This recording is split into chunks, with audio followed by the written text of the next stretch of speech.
hearing will come to order. The Oversight Committee exists to secure two fundamental principles.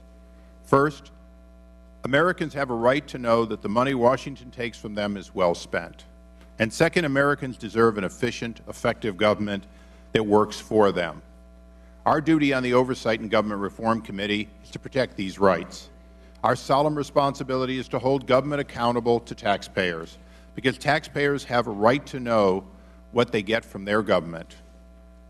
Our obligation is to work tirelessly with citizen watchdogs and whistleblowers to deliver the facts to the American people and bring genuine reform to the Federal bureaucracy.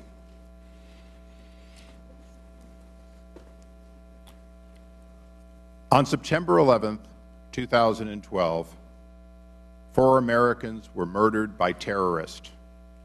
It was the 11th anniversary of the 9/11 terrorist attacks on New York and Washington.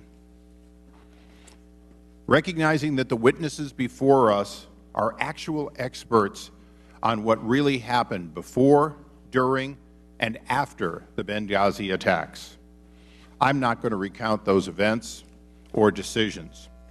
These witnesses deserve to be heard on the Benghazi attacks, the flaws in the Accountability Review Board's methodology, process, and conclusion.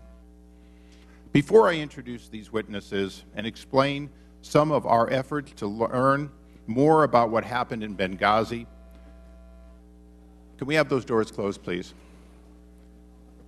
I want to take a moment to reflect on and to recognize the brave Americans who lost their lives in that attack that day.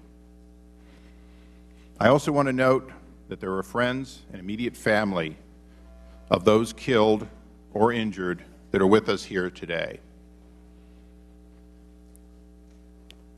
J. Christopher Stevens, U.S. Ambassador to Libya. Sean Patrick Smith, Information Management Specialist. Tyrone Woods, Security Specialist and former Navy SEAL. Glenn Doherty, Security Specialist and former Navy SEAL.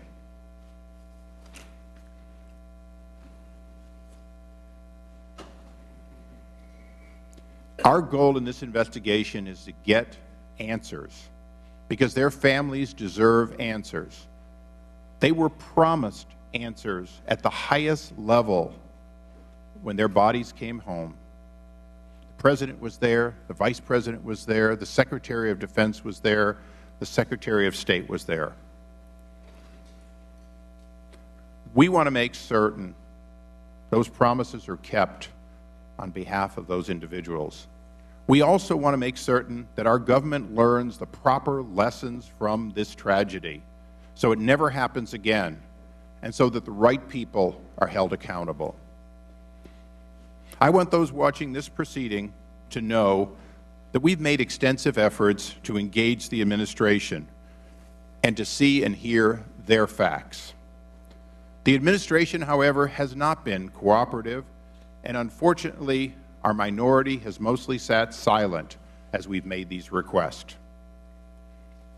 Some examples. On February 22nd, this committee wrote to Ambassador Pickering and Admiral Mullen, who, as required by law, were appointed by Secretary Clinton and co-chaired the Accountability Review Board investigation. We asked them to testify about their investigations and findings. They refused, and our minority said nothing.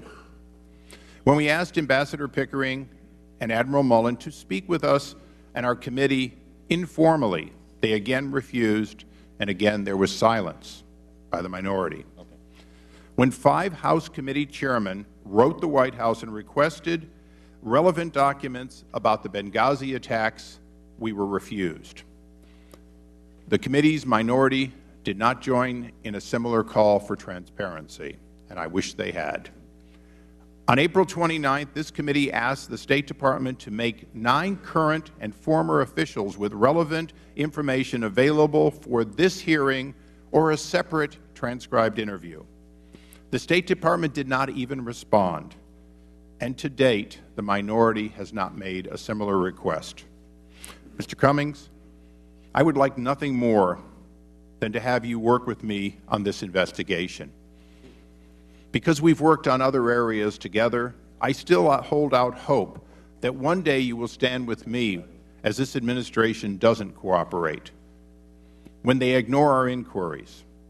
And when that day comes, together we will be far more effective. And now for our witnesses, or should I say our whistleblowers. Mr. Mark Thompson is the Acting Deputy Assistant Secretary in the State Department of Bureau of Counterterrorism. Welcome. Mr. Gregory Hicks is a 22-year veteran Foreign Service officer and the former Deputy Chief of Mission for the U.S. Embassy in Libya. After Ambassador Stevens was murdered, Mr. Hicks became the Acting Chief of Mission, or as they say, the Chargé d'Affaires. He was, in fact, in Libya, its highest-ranking officer, if you will, America's representative in Libya. Mr. Eric Nordstrom is the former regional security officer in Libya, and perhaps the foremost and most knowledgeable person about security requests that were made and denied to the U.S. diplomatic mission in Libya and in Benghazi, ultimately in Benghazi.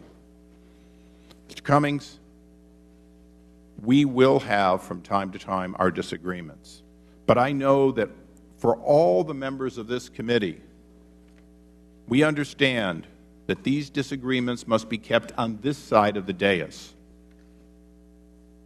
These brave witnesses deserve this committee's call to testify. These brave whistleblowers are, in fact, what makes this committee's work work. We are the committee that oversees and that led for new whistleblower protection signed by this President. The public has a right to hear their accounts, and we, more than any other committee in the Congress, must respect whistleblowers and work on a bipartisan basis always to protect them. With that, I recognize the ranking member for his opening statement.